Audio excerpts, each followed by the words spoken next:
ያችሁ የክርስቶስ ቤተሰቦች እንደምከረማችሁ እንደምሰነበታችሁ። የዛሬው ርዕሳችን በኢየሩሳሌም ከተማ መሀል ከተማ ላይ ማለት ነው እንግዲህ ደብረገነት ኪዳነ ምሕረት እያልን የምንጠራት ብርቅዬ የሆነች ቤተክርስቲያን አለን። እንግዲህ በዚህ ቤተክርስቲያን ውስጥ የኢትዮጵያ ኦርቶዶክስ ተዋሕዶ ቤተክርስቲያን ካፈራቻቸው አንዱ የሆኑት አባታችን ሊቁ አራት አይና እየተባሉ የሚጠሩት ኤንታ እዝራ ወደ ኢየሩሳሌም መጥተውልናል። ስለዚህ እኛ ደግሞ እሳቸውን በጉጉት ስንጠብቃቸው የነበሩ ሊቅ ስለሆኑ ቀጥታ መወስዳችሁ ወደ ትምህርቱ ስለሆነ የእሳቸውን ትምህርት ተከታተሉ እንዳያመልጣችሁ ብዬ ርዕሳችን እሱ ይሆናል። ሰላምና ፍቅር ለሁላችን። እግዚአብሔር ይስጥልኝ።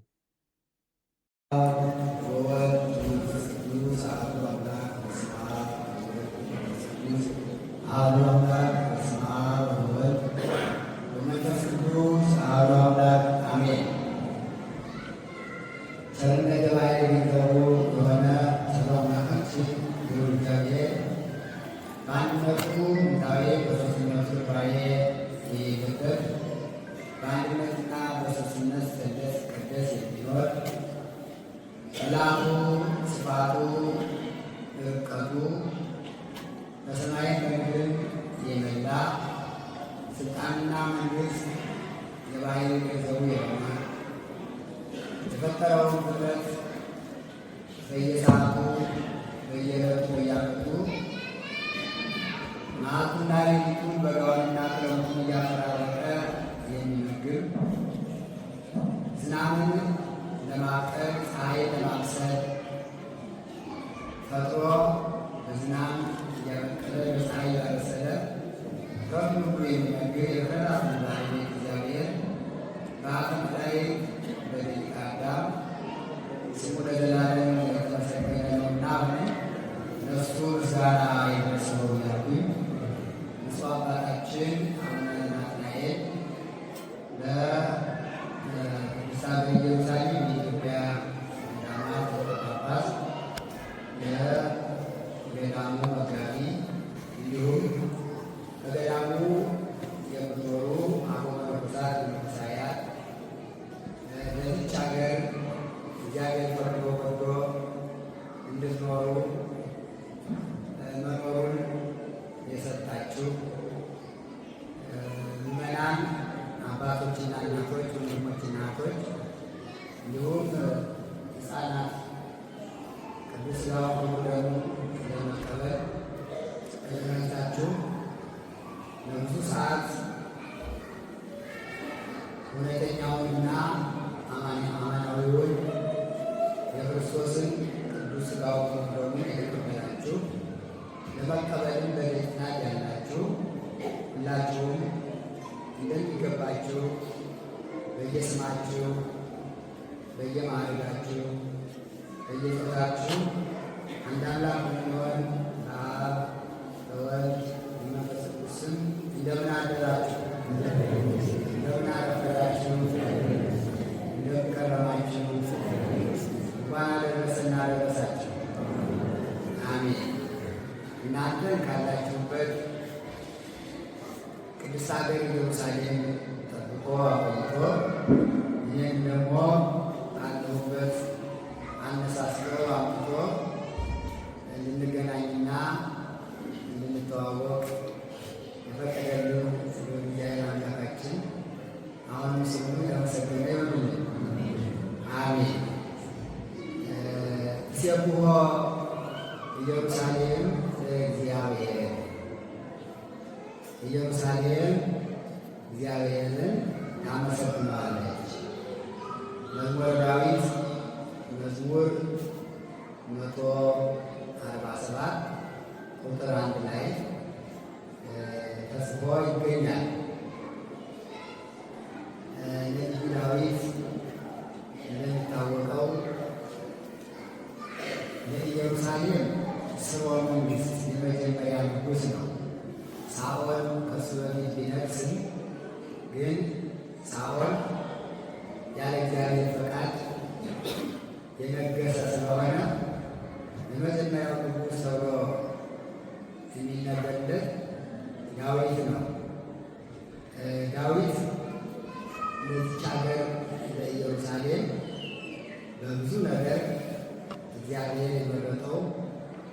ልበ አምላክ የተባለ ስለዚህች ሀገርና ስለ አምልኮተ እግዚአብሔር ቀናሪ የሆነ ስለ አምልኮተ እግዚአብሔር ብዙ ስራ የሰራ አባት ነውና ኢየሩሳሌም ለእግዚአብሔር የአምልኮት ሀገር፣ የመስዋዕት ሀገር፣ የምስጋና ሀገር፣ የጸሎት ሀገር፣ የጾም ሀገር እንደሆነች እየመላለሰ ኢየሩሳሌምንና እግዚአብሔርን በመዝሙሩ በጸሎቱ ያነሳል። ለዚህም ነው ትሴብሖ ኢየሩሳሌም ለእግዚአብሔር፣ ኢየሩሳሌም እግዚአብሔርን ታመሰግናለች። ኢየሩሳሌም ሰማያዊትና ኢየሩሳሌም ምድራዊት ኢየሩሳሌም ሁለቱ በአቀማመጥ ይመሳሰላሉ። ኢየሩሳሌም ሰማያዊት ሰባቱ ሰማያት አቀማመጣቸው ሲታይ ከላይ ጽርሐ አርያም፣ ቀጥሎ መንበረ መንግሥት፣ ሦስተኛው ሰማይ ውዱድ ሲሆን አራተኛ ኢየሩሳሌም ሰማያዊት ናት።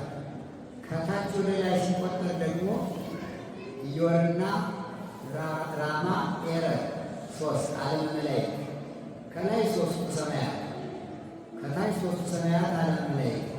ኢየሩሳሌም ሰማያዊት መካከል አራተኛ ዓለም ናት እና ማእከለ ሰማይ ትባላለች።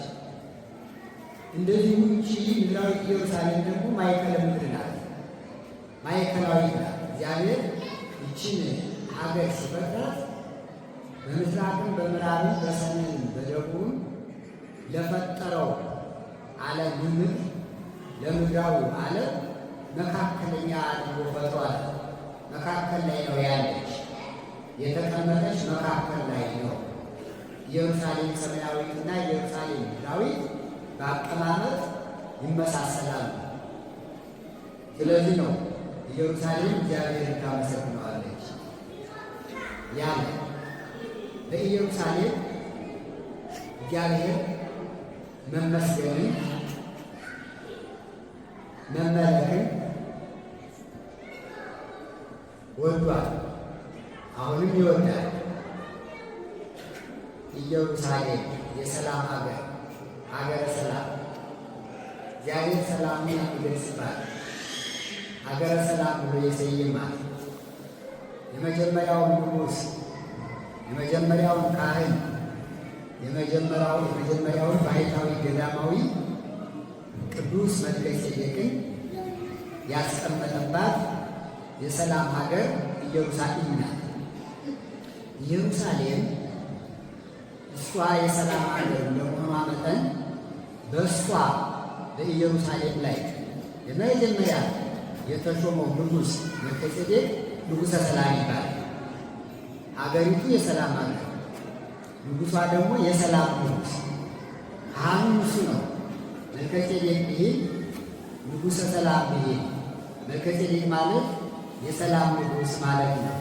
መልከጼዴቅ ብሂል ካህነ ሰላም፣ መልከጼዴቅ ማለት የሰላም ካህን ማለት ነው። ኦሪት ዘፍጥረት ምዕራፍ 14 ላይ እንደተጻፈው ቅዱስ ጳውሎስ ሲገልጥ ለዕብራውያን በጻፈው መልእክቱ ምዕራፍ 7 ላይ ስለ መልከጼዴቅ በሰፊው ይናገራል። ንጉሥ እንደነበረ፣ የመጀመሪያው ካህን እንደነበረ ይናገራል፣ ይገልጻል። ይህ መልከጼዴቅ በእውነቱ ወደ ኢየሩሳሌም ሲመጣ ከደብረ ቅዱስ በእግዚአብሔር ትእዛዝ በእግዚአብሔር መልአክ መሪነት ነው የመጣ። ወደ ኢየሩሳሌም ሲመጣ ከአዳም ጀምሮ እስከ ኖህ የነበሩት አበው በደብረ ቅዱስ ይኖሩ ነበር። አጽማቸውም በዚያው ነበር የሚኖር የሚጠበቅ። በኖህ ጊዜ ግን እግዚአብሔር ለኖህ አንድ ምስጢር ገለጸለትና ምስጢሩ እቺ ኢየሩሳሌም እንድትታወቅ፣ እቺ ኢየሩሳሌም መስዋዕት እንዲሰዋባት፣ እቺ ቅድስት ሀገር ኢየሩሳሌም እግዚአብሔር እንደሚመለክባት፣ እቺ ቅድስት ሀገር ኢየሩሳሌም የመንግስትም የክህነትም የቤቱና ሀገር እንደምትሆን እግዚአብሔር ለኖህ ነገረው። ታላቁ አባት ለኖህ ኖህ በሚሞትበት ጊዜ ልጁ ሴምን ጠራው ይላል። ጠርቶ ምን አለ? ከወንድሙ ከካም ወገን ደግ ልጅ ይወለዳል እኔ ከሞትኩ በኋላ። ስሙን መልከጼዴቅ በሉት አለ። ስሙን ያወጣለት ታላቁ አባት ኖህ ነው ለመልከጼዴቅ። ትርጉሙ ምንድን ነው ብሎ ጠየቀው። የሰላም ንጉሥ፣ የሰላም ካህን ማለት ነው። የሚኖር ደግሞ ኢየሩሳሌም የምትባለው የሰላም ሀገር የምትባለው ይኖራል። እሱ የሰላም ንጉሥ ነው፣ የሰላም ካህን ነው። የሚኖርባት ሀገር ኢየሩሳሌም ትባላለች፣ ሀገረ ሰላም ትባላለች። የእኛን የአባቶቻችን አጽም ከአጽመ አዳም ጀምሮ ያለውን አጽም በኢየሩሳሌም በማይከረም ይጠብቃል። ባላደራ አባት የወንጌልን ስርዓት ይሰራል። መስዋዕተ ወንጌልን ይሰዋል፣ ይጸልያል።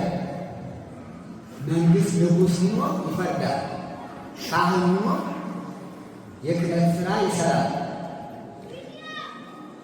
ስለዚህ ከወንድሙ የሚወለደው መልከጼዴቅ የሚባለው ትልቅ ሰው